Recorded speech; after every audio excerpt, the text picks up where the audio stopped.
everyone and welcome to Captain's Video Blog. We are Tuesday, February the 2nd, 2016. Actually, we're pretty early in Wednesday. It's almost 4 in the morning. I'm that close to be done finally with that whole study.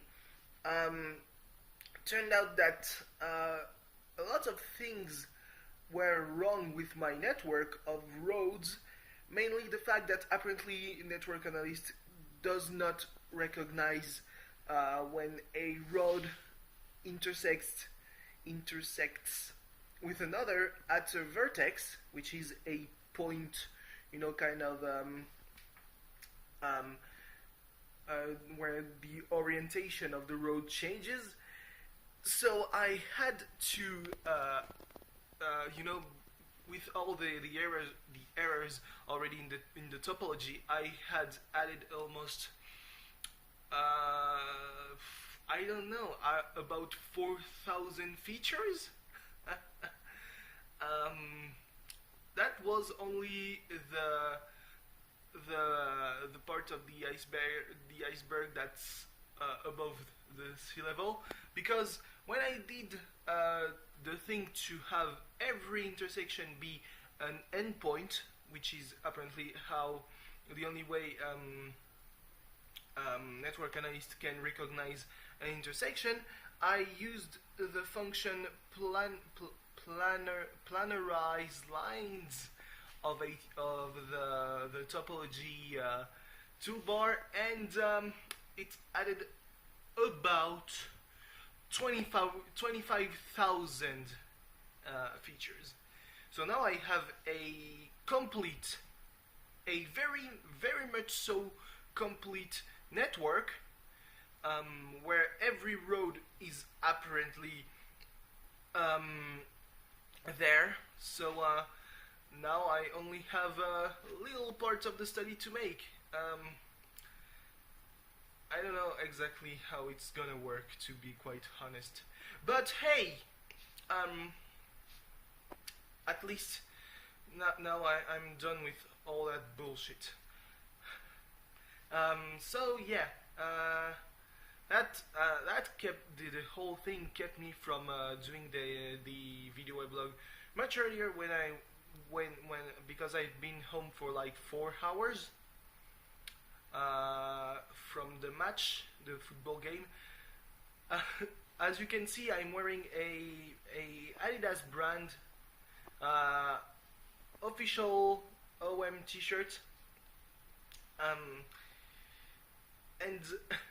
I boarded the tramway when I realized that, hey, since I'm a supporter of the visiting team, maybe I should stay closer to the visitors, So I went and watched the previous game at the Moson Stadium to see approximately where they were, and I located their stand and I asked for a seat there. At least close to them. The lower part was not available, and it's good for me because I saw on the when I went back home on the videos of the game that just close to the place where they put the visiting supporters, there's a group of ultras that's right next to them. So yeah, I was in the upper stand, so kind of more safe, even though you cannot really be safe. In France there is now a part of the police and of the justice, I think, also that's only done to prevent hooliganism. Except, I'm not saying that hooliganism doesn't exist in France. Ultras can be violent at times, but it's not a defining feature of the ultra movement. what's a defining feature of the ultra movement is being, really passionate about following your team and being, passionate about and being really behind them, supporting them. That's being a supporter. Also, not being happy when the results aren't there. So yeah, I saw a lot of riot police, which made me kind of really uncomfortable, especially with the events of this weekend when supporters of Lens, these supporters are, you know, about the most passionate in France. They had a game at Le Havre, and they were authorized to go there, you know. And there's been a succession of events with the buses of one group being stopped on the highway, that same group not being allowed, to enter the stadium at the hour that had been agreed on. Also, not being able to go to toilets or to a restaurant that was part of a fan zone that had been also agreed on. And when there's you do shit like that, there's obviously going to be some tension, and it escalated. And the riot police, for a match for a game that's in the second tier of football, between I think, because I've not been following that championship a lot. I think there are kind of mid-table teams, except Le Havre, who plans on going back to the top flight. And the riot police used flashballs and tear gas. There were kids and disabled people. A nice move.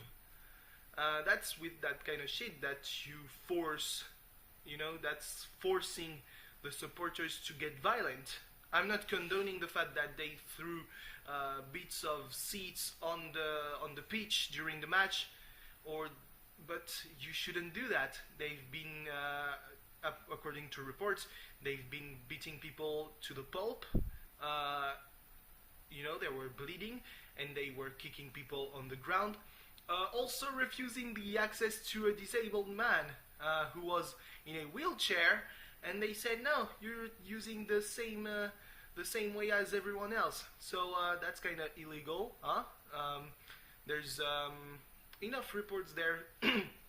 There's also videos, photos that show that. Well, I mean, it sounds like they're doing it on purpose. And then, because the ultras, or that group, the Red Tigers, threw some seats on the pitch, instead of being supportive of their fans, the president of the club of Lens decided to ban them from the home stadium. That's a great move. That's just great decisions all around. That's really great, huh? I mean, there's something that you cannot really do in Marseille, because the club still hasn't the rights to the curves. The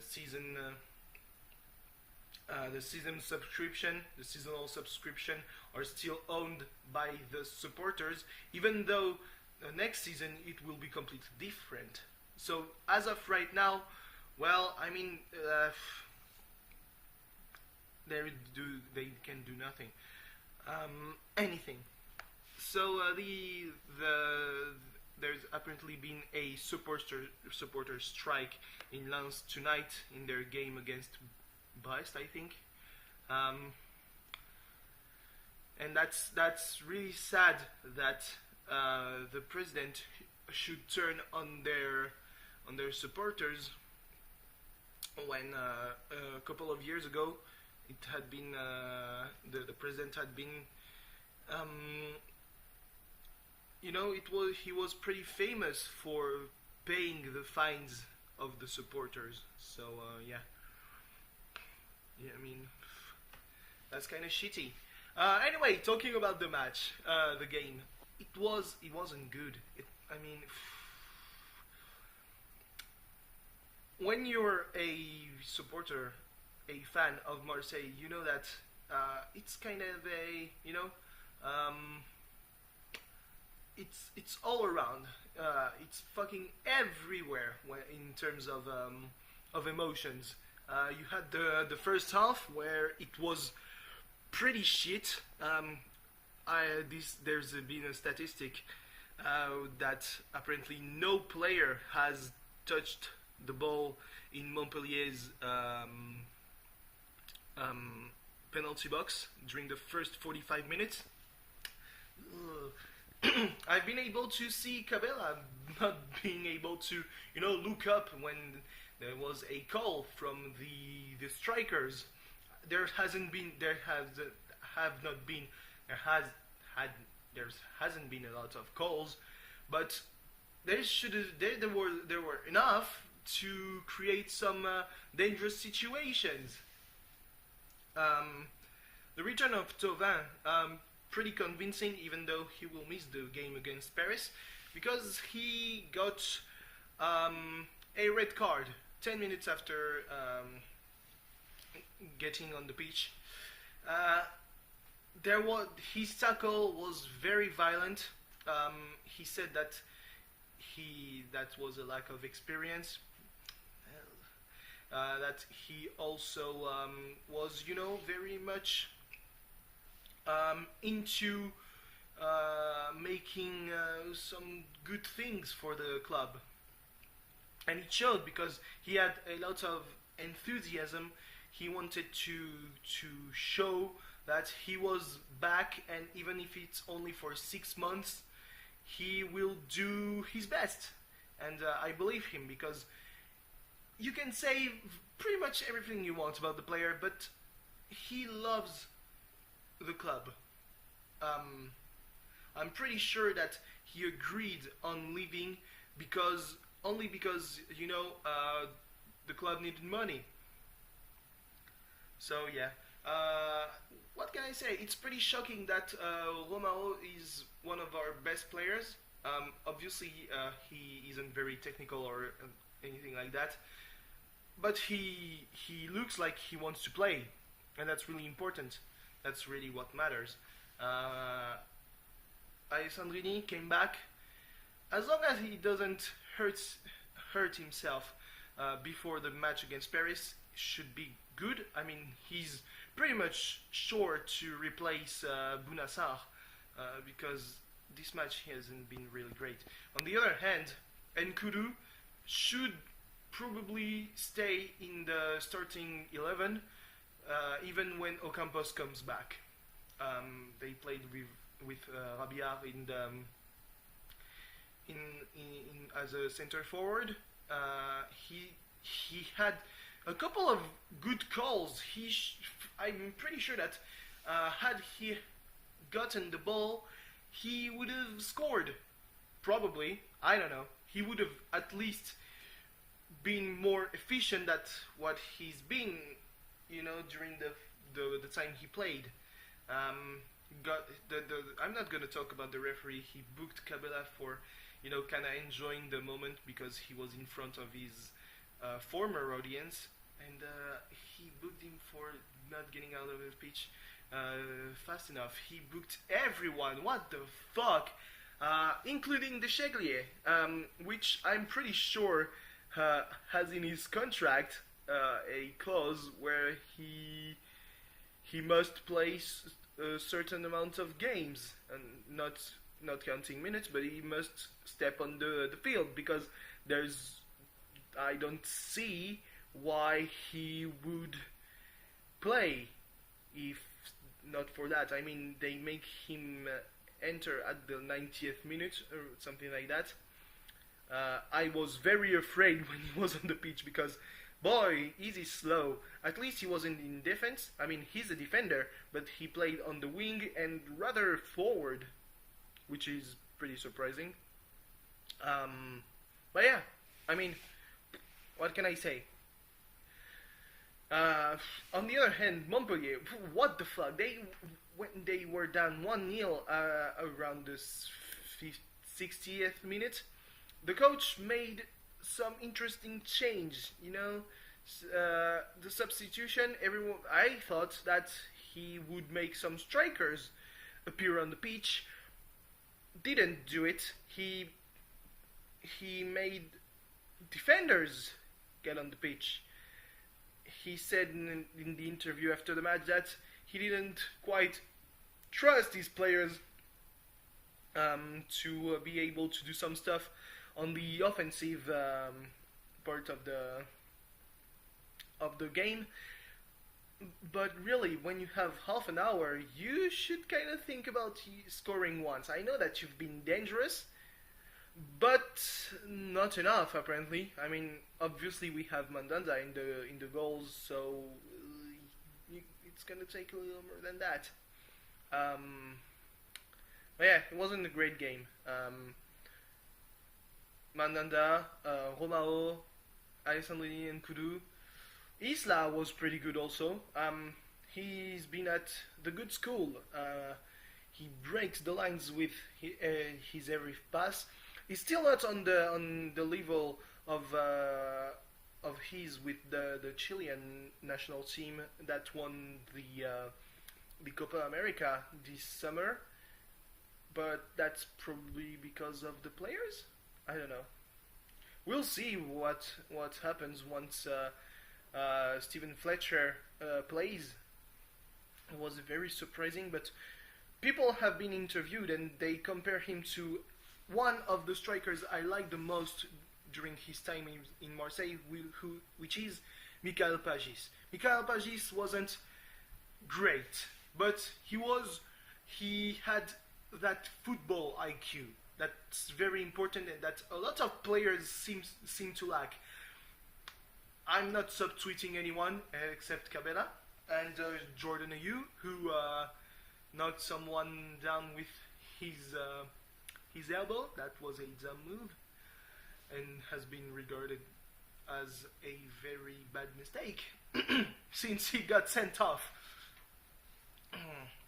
But yeah, the fact alone that down one man and with a referee that apparently doesn't like us a lot, that we have been able to win, to hold on a win, is very important, because we're probably going to be down 1-2 against Paris, and at 11 versus 11, it's already pretty complicated.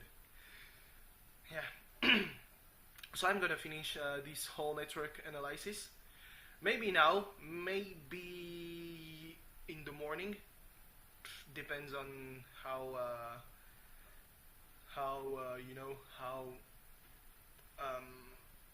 motivated I am. I'm not very motivated. That's a clue.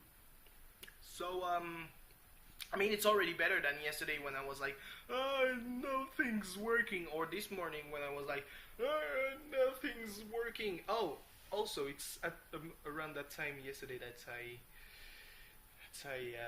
fell asleep on my bed. So the fact that I'm not as tired right now cannot be a bad thing, right? That's probably a terrible thing. Anyway, thanks for watching. See you tomorrow when I will probably be at home, or maybe not, depends. But yeah, goodbye.